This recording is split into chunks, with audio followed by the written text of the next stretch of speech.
India's highest taxpayer actor, Mr. Akshay Kumar and Mr. Khesari Lal Yadav. Hey, hello friends, Bollywood film industry का hit machine खिलाड़ी Kumar, guarantee Kumar, mega star superstar Akshay Kumar अपने फिल्मों के साथ साथ अपने बड़े बड़े कारनामों से हमेशा चर्चे में बने रहते हैं और अक्षय कुमार ने एक बार फिर से ऐसा खिताब हासिल किए हैं जो भारत देश के लिए, भारत सरकार के लिए किसी बड़े तोहफे से कम नहीं है, साथ ही अक्षय कुमार के लिए किसी बड़े अवार्ड से कम नहीं है। और अक्षय कुमार ने खिताब हासिल किए हैं भारत सरकार को सबसे अधिक टैक्स देने वाले टॉप व्यक्ति का खिताब।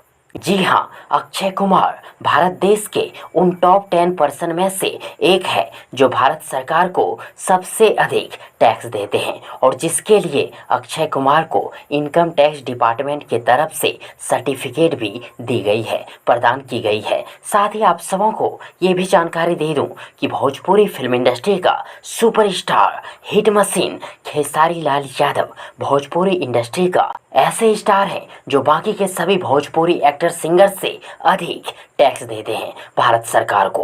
खैर ये बात तो लाजमी है, जो जितना अधिक पैसा कमाएगा वही टैक्स भी अधिक देगा। वैसे आप लोगों में से किस किस को ये जानकारी पहले से ही मालूम था कमेंट बॉक्स में जरूर लिखिएगा। और यदि आप सबों को ये वीडियो, ये जानकारी पसंद आई हो तो प्लीज़ वीडियो को लाइक करें, वीडियो को अपने दोस्तों के साथ शेयर जरूर करें और हाँ, चैनल को सब्सक्राइब करना और साथ ही चैनल के बेल आइकन को प्रेस करना ना भूलें। थैंक्स, मिलते हैं एक और नई वीडियो लेकर, तब तक के लिए good wishes for good luck.